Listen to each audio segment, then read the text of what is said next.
All right, everybody, it is time to dive headfirst into this Civil War matchup. And as we do every week, we begin with the TSOW scouting report, everything you need to know about the Ducks' upcoming foe, and you all know who it is. It is the Beavers of Oregon State University. Now, this rivalry is called the Civil War, and I am going to do everything in my power to remain as civil as possible throughout this report.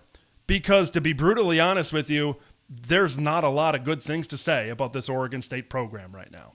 They are in a rough spot. It is not good for everybody in Corvallis right now that's wearing the orange and black. They're out to an 0-3 start. And if you look at two of their opponents, you might think it's like, oh yeah, those teams, they come from a Power 4 conference, they're more talented than the Beavs right now. And that might be, you don't maybe want to say, you don't want to accept these losses, certainly, but you might understand that they came up short. Of course, Cal, to start the season, they lost 34-15. Golden Bears and Justin Wilcox, they look pretty good right now. They're led by Oregon legend, Jaron Kivawi, Asankapulatele. They're doing good things. The way their schedule looks, they could maybe be a playoff team when all is said and done out there in Berkeley. And then you look at the game that they played this past weekend. Look, Texas Tech. They're a ranked Big 12 team. They got a big matchup against Utah this week. They're one of, Utah and Texas Tech are probably the top two teams in the Big 12 conference right now. So those are teams that are just, they play at a different level than you, and they're more talented than you. But I think the loss that really stings the most and has Oregon State fans maybe most frustrated right now is the one smack dab in the middle. And that's the loss to their future conference foe and now current Mountain West team, that being the Fresno State Bulldogs. But we'll get to that game and really why it's so frustrating here in just a moment. But, the big overarching thing when I look at it and talk about this program, Trent Bray is sitting there in the Willamette River. He's on a boat. And, there's lots of distance when he looks to his right. There's lots of distance when he looks to his left, and he looks into his hands, and I got nothing. I got nothing to steer with right now. He is up a creek without a paddle. He is at a talent disparity. We'll get into, some position groups and how they kind of stack up and why maybe things are struggling the way they are right now. And then you look to the other side, the fan base is, I don't want to say livid, but there are a lot of questions. There's a lot of frustrations. I don't know about the administrative support right now. There's just nothing to row with. There's nothing to paddle with to really gain momentum right now for Oregon State as it stands at this moment. I want to begin on the offensive side of the football, and I want to begin at the quarterback position. Now, Oregon State went out and they spent some money, over $1 million, to go out and get Malik Murphy out of the transfer portal from Duke. And the fact of the matter is, he's his arm talent. Remember, he started at Texas, went to Duke, and he had put up some good numbers at Duke last year. And that's what Oregon State was hoping for, that would spark them to maybe be a better team this year. But maybe the money that they spent on someone like Murphy, and we know that, a program like Oregon State doesn't have the most money to throw around. Maybe they spent a lot of money on the quarterback, but, the rest of the team maybe is lacking a little bit in talent. And I think, arm talent-wise, Murphy will be the best, probably most talented quarterback, if you want to put it that way, that Oregon has faced so far this season. Of course, Justin Lamson at Montana State. In Oklahoma State, they were riding with their backup quarterback in that one, in Zane Flores as well. So I'm not saying we're setting an extremely high bar here, but Malik certainly has has the tools in his toolbox that maybe are a little bit more advanced than what Oregon has seen so far throughout the season against teams like Montana State, against teams like Northwestern, Preston Stone. I like Preston Stone and Malik Murphy. I think are pretty comparable. Is when things are on schedule, they have the tools to be able to deliver the quick ball down the field and move the chains. But when things get off schedule, they tend to put the ball in harm's way. And that's where I want to go right now, because when Malik Murphy is under pressure, he's a different quarterback. His numbers look completely different. His mechanics change. He's throwing off of his back foot, and he's just making bad decisions with the football when there's guys in his face. He doesn't handle pressure right now very well. We'll get to maybe the whole pressure thing here in just a minute. But in terms of the guys that Malik is going to attempt to throw the football to, Trent Walker is a receiver that the Ducks have to keep an eye on. They saw him last year when these two teams matched up in Corvallis. He's got 302 yards receiving this season. Taz Reddix and David Wells, they're okay. They're fine. I think Trent Walker is very clearly the top receiver on this Oregon State team this season. Here's the thing about, and what I've seen kind of on the film from Oregon State, is what they want to do. Maybe I should say this differently. I'll save that for later, of what they want to do when things are on schedule. What they've been doing on tape within their offense. They show a lot of short, quick stuff. They want to try to get shots down the field, but with maybe their offensive line, which we'll get to in just a minute, it prevents them from doing that. It's a lot of quick outs. I noticed throwing to the sideline over there. 65.1% of their passes are either behind the line of scrimmage or within 9 yards. When you don't have the offensive line to give you time, a lot of times the short stuff is the only stuff that's there, especially if you have a decent pass rush on the other side. You got to try to get rid of the football quickly and try to move the chains that way. Now, that percentage increases to 86 when factoring 10 to 19 yard passes down the field. I think, now getting back to the way they want to play, what do they want to do?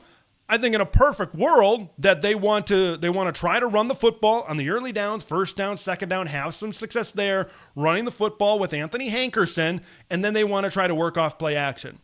Some of their play action concepts, it's kind of a very widely used and a well-known kind of RPO type of concept where, if you're not running the ball, if you're pulling it and you throw, you bring the linebackers up and you kind of throw those in cuts, 7 to 9 yards, slants, whatever, kind of in front of the safeties and behind the linebackers to try to create some yards after catch type of situation. Anthony Hankerson, the running back, is averaging just 3.7 yards per carry. But with Malik Murphy being under pressure, a lot of short, quick passing, and then the lack of big explosive runs, it all comes back to their main issue right now. And that's the offensive line is the root of every issue that's happening right now on this Oregon State offense. It's been a musical chairs. There's been a lot of guys up there in the rotation. They've had a trouble finding consistency up front. Their center Van Wells, their guard Dylan Sikorsky, they've played over 200 snaps each, but the next highest is 152 from their guard Ryan Berger. 4 tackles have played between 54 and 132 snaps. So there's a lot of guys getting in the rotation. There's youth and inexperience in that rotation. That certainly contributed to maybe the struggles on offense. Jacob Strand has the highest PFF pass block grade, He's at 67. 3 others all in a range in the mid-50s. So they are not doing a good job allowing a talent like Malik Murphy to maybe get some things going to some of these receivers down the field and let some of these routes develop down the field. I think that's maybe why they've adjusted their offense and it's looked the way it did in some of these games so far this season. So that's kind of a look at the offensive side. You look to the defensive side of the ball. They only have 2 sacks so far this season. They're not generating a lot of pressure up front. And then one big glaring thing I noticed when I'm watching this team on tape is when you get some of these safeties, corners, linebackers, you get these guys in space, they have trouble tackling. So this isn't a team that's getting a lot of pressure up front. Then when you don't tackle well, what do you do well on the defensive side of the ball at that point? Trey Glaser has a 25.1 Pro Football Focus tackle grade. He's missed 4 of his 8 tackle attempts. He's one of those defensive backs back there. 50% on tackles. You want to be able to do better than that. Batting 500 in baseball is good. Batting 500 on wrapping guys up in the open field, yeah, that's not what you're looking for. 4 defenders that have played more than 120 snaps have a PFF tackle grade of under 50. I kind of saw a little bit of that in Texas Tech where they're getting the ball in space and they're able to break 1 tackle, 2 tackles. They turn what would have been maybe a 7 or 8 yard gain into a 15, 20, 25 yard gain, and that's just that can be really backbreaking as well for a defense. I want to talk about special teams. Now, it's not something I usually talk about in these, but with Oregon State, it contributed maybe solely to that loss against Fresno State right there in that middle game. their long snapper is out with a hand injury. And they don't really have a suitable backup long snapper. Here's an excerpt from an article over at the Oregonian. With fifth-year long snapper Dylan Black sidelined with a hand injury, the Beavers botched 6 snaps on special teams, which led to a bevy of Fresno State opportunities. The bad snaps resulted in 2 missed extra points, a return touchdown, OSU's punter being tackled at his 21, and a missed field goal late in the fourth quarter. Go look up the box score. I mean, they are outgaining Fresno State by a lot. When you're just looking offense versus defense, Oregon State did everything they needed to do to be able to win that game. There was a bad snap in that game. Ball gets on the ground, and ball's just trickling on the ground, and the punter just kicks it, and it dribbles like a soccer ball. The Fresno State guy just scoops it up and takes it in for a touchdown. And, of course, you had that viral clip where Trent Bray used some colorful language in that Fresno State game as well. Like, they resorted to a lot of pooch punt type of formations against Texas Tech. I don't know what their punt game is going to look like. I don't know what their field goal and their extra point game is going to look like. The simplest things, lining up in a field goal, lining up, doing punt formation, they're having troubles doing that and executing that right now on special teams. So when you put it all together, it's a tough situation right now for the Beavs coming into this Civil War matchup. There's no doubt about that.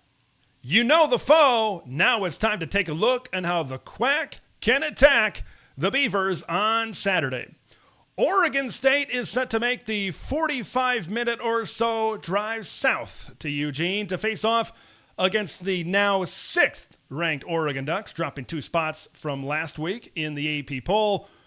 The old Quack Attack are 34.5-point favorites. That's a big old fat number right there. The over-under is 55.5. Of course, Saturday, Autzen Stadium in Eugene, 12 p.m. Pacific Time kickoff on the Big Ten Network. Now, I'm going to make as many great points as I'm going to try to make as great points as I possibly can throughout this preview and prediction, trying to be as eloquent as I possibly can. But in terms of great points, in terms of an eloquent point, I think Jerry Mixon started off pretty good during the old press conferences earlier this week. It's a big rivalry game. Everybody pop out in Oregon. And just from being here that they are little bros and we go out there and kick their ass. Yeah, that's pretty much it. I couldn't have said it better myself. Roll credits. No, I am going to preview this game. I certainly am going to predict this game. But, I think what Jerry's trying to get to there is let's set the tone early. Set the tone in the beginning of the game. Let's get out to that fast start that the Ducks saw against Montana State, that they saw against Oklahoma State, continue strong throughout the middle, and then finish strong. Oregon didn't, of course, finish the strongest with those 14 points in the back half of that game against Northwestern. So 60 minutes prove that Oregon is the much more superior program within this great state. I think the first thing that I want to talk about as far as a storyline for this game, something that I would really like to see for Oregon, is just have a dominant showing in the trenches. Last week, maybe the defensive line got pushed around a little bit. Maybe the offensive line didn't get off to their best start. And it has been an emphasis throughout practice this week to show everybody who's boss in the trenches in the state of Oregon. One of our emphasis coming into Northwestern was to win the rushing battle and just to win the first quarter. And we won the first quarter, but like you said, it wasn't to our standards. So I think this week coming in, we definitely made that an emphasis to win the line of scrimmage using our technique and doing the best we can and just being able to move the line of scrimmage as best as we could, because that's just where the game lives, just in the trenches. So it definitely was an emphasis for us. Well, I think this game consistently has come down to the line of scrimmage play. And again, that was a disappointment for me last week. I didn't think we handled the line of scrimmage as well as we need to. So that'll be a point of emphasis for us this week. I think it's really important. They do some things to combat that. The ball's going to come out quick. They're going to use some different stuff in protection, I'm sure, some different run game that's going to challenge you and not allow you just to tee off. So we'll just have to play what we see. And those guys have great experience. They've been good against the run. And they've been good against, when they get opportunities to rush the passer, but those may be limited in a game like this. a great opportunity to establish that confidence early in the game. Let's start first on the offensive line. Is just running the football right at Oregon State, really establishing those big chunk plays, 5 yards, 6 yards, 7 yards, 8 yards, and then it just makes the passing game so much stronger, certainly down the field. Like, they've got matchup advantages. It's no secret. Oregon has huge matchup advantages in any part. So letting the big boys eat, letting them go straight ahead in the run game early in this game is something that I might expect to see in the early script from Will Stein. And then you look at defensively. Like, this is an offensive line for Oregon State. They've been inconsistent. There's been a lot of guys. There's a lot of youth. There's some inexperience up there. It's been the biggest detriment to the offensive success for Oregon State. So Amari Washington, Bear Alexander, Tion Gray, Terrence Green, those guys in the rotation up the middle should be playing on the other side of the line of scrimmage every single play against an offensive line like this. Oregon State, plain and simple, they should not be able to run the ball at all. Anthony Hankerson should probably average less than 2.5 yards per carry. Like, that's how dominant they should be. I think there's so many parts of this game, because this is the last game before that big-time matchup next week when they play Penn State, when they travel out to Happy Valley in central Pennsylvania. There's so much, I think, we know the talent disparity, right? But it's all about kind of building that confidence. It's your last statement to really prove to not only yourself, but prove to a lot of other people. They're obviously only really focused inside the building. FIBU, right? But I think us as fans, we're looking for that statement that this team is truly hitting on all cylinders for that big-time matchup on the road in the whiteout next week. So offensive line, defensive line, do your thing. Do what you did against Montana State. Do what you did against Oklahoma State. Dominate the trenches, and that's just that's going to be a big recipe for success, especially defensively, because if you can keep their run game in check, and then especially getting after Malik Murphy, their quarterback, who has some tools in his toolbox. He's probably the most talented quarterback that the Ducks have faced. I talked about that in my scouting report. And like Dan Lanning said in that soundbite, I think they are going to get rid of the football quickly. I'm very curious on the timing through this. Is Oregon State going to see that even before the ball kicks off and be like, we're not even going to let this happen. We're not even going to drop back to our 3-step drop, really, our 5-step drop, really. We're not going to go 15 or 20 yards down the field. We're going to try to get rid of the football quickly. We're trying to go death by 1,000 cuts. I believe that's what's going to happen. I believe that's how Oregon State is going to be able to set this thing up. Maybe do they set up that short passing game to then be able to run the ball, open things up in the middle? Maybe it's possible, but Oregon needs to be able to tackle in space. I do remember going back to that game against Montana State earlier this season. I know it was the first game. I'm sure they've kind of looked over the game tape and tried to shore up some things and clean up some things, certainly since then. But I'll say this. I mean, there was a lot. Taco Dowler was crossing all, that second half was crossing all throughout the middle.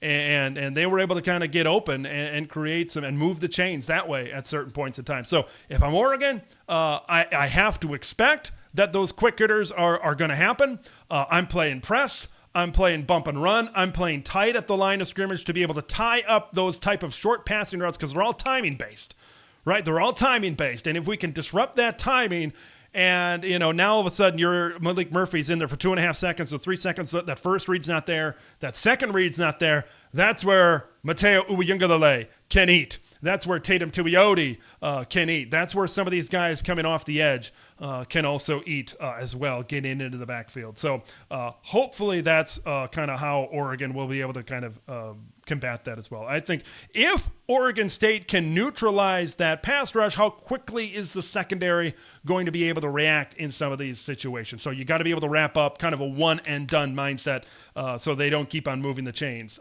down the field as well.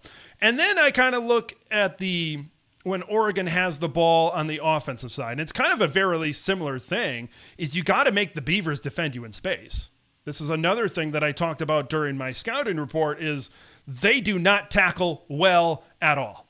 They are a bad tackling team. So you got that, and then you have the speed and the athleticism advantage. Get De'Aaron Hill out in space, man. We've seen what he can do. Get Jaden Lamar out in space. We've seen what he can do. We've seen what Gary Bryant Jr., he did not have any touches last week, did not have any targets last week. So maybe this is an opportunity for number 2 to kind of get back into the swing of things. I mean, Malik Benson, right? There's so many guys, I believe, on this team that if you kind of get the screen game, the short game, get Kenyon Sadiq out there in the open field, get some of these other perimeter blockers who've been doing a really good job at that, get them kind of setting that convoy, and I think you could certainly create explosive plays in the pass game that way. So I think that, I think it's run game early, get the confidence up for these road graders on the offensive line. And if they're going to play off coverage and they're going to allow you to play in space, Will Stein, he's going to take advantage of it. He's going to hashtag feed the studs. That's what he loves to do. I think the last main point, get in, get out, right? It's a Walmart run. Get in and get out, get what you want, and stay healthy. Look, if Noah Whittington is not 100%, don't play him. Okay? DeCorian Moore, he had a little bit of a hip pointer injury this week, a little bit of a scare for the Oregon faithful. If he's not close to 95, 100%, don't play him. Okay? This is all about staying healthy. This is all about building momentum to the Big Ten matchup against the Penn State Alliance. Now, I talked about, get started with the run game, maybe get the guys out in space with the pass game a little bit and create plays that way. But I think overall, just do what you do. Just execute what you execute. Execute what's on the script early in this game. This is very much an Oregon versus Oregon type of matchup. It's a raise the bar type of game. It's a continue to raise the standard and raise your confidence type of matchup against a team like Oregon State. It'd be nice to see the pass rush have that big game like I talked about, but the quick release of the ball, that might kind of neutralize that a little bit. It would be nice to be able to force some turnovers because we've seen Malik Murphy kind of do that throughout the season so far. I think one other thing to keep in mind, I saw early in the game, this Oregon State offensive line had some pre-snap penalties. Texas Tech, they were getting a little rowdy right there in Lubbock. I think that's something to really keep an eye on. And I think that's going to because this Autzen Stadium crowd, we've seen it time after time after time these last times. We've seen it for years, but especially, last year against Ohio State, huge crowd, forced a lot of flags. And then we've seen it this year as well for Oklahoma State as well. So I could see, because of the youth and inexperience on that offensive line, I could see them having a few pre-snap penalties. And then you really get behind the chains. And now you really allow some of your pass rushers to be able to tee off. Look, there's not much more to be able to talk about. There's not much more to be able to break down. Oregon's got a tremendous advantage. It is time to get into my prediction. I originally had 56-3. That's my prediction over there on Scoop Duck with the staff over there. I've got 56-6. I don't know if it's 2 field goals or maybe I tend to really favor towards a late touchdown. Maybe I'm going to throw the Beavs a bone on this one. It would not surprise me at all to see Oregon shut out the Beavers in this one, but to see a late touchdown, maybe in garbage time, and then a missed extra point. I'm not putting 7 on the board. As long as that special teams is the way it is right now for Oregon State, boy, have they been really struggling going with their backup long snapper and some of these short punt formations, pooch kick type of stuff as well. I think Oregon starts off fast. This game is over by halftime. It would not surprise to see it be like 35-0, 42-0 at the half, and they get a lot of guys on the field. This one's all about, because the next 2 weeks against Penn State and Indiana, those are going to be 2 good football teams, and you're going to see, that's where you're going to see the tight rotations. That's where you're going to see those starters for all 4 quarters, probably for the first time this season. So this could be like a final type of opportunity, at least maybe for a few weeks, where you could maybe see a lot of these 3rd stringers and 4th stringers on the field, and really a last chance to for them to prove exactly what they can do and maybe how they can benefit the team going forward. 56-6, that's my final score. Ducks win the Civil War over the Beavers by a 50 spot. That's an over. That's a cover. I think those are both pretty safe bets this weekend.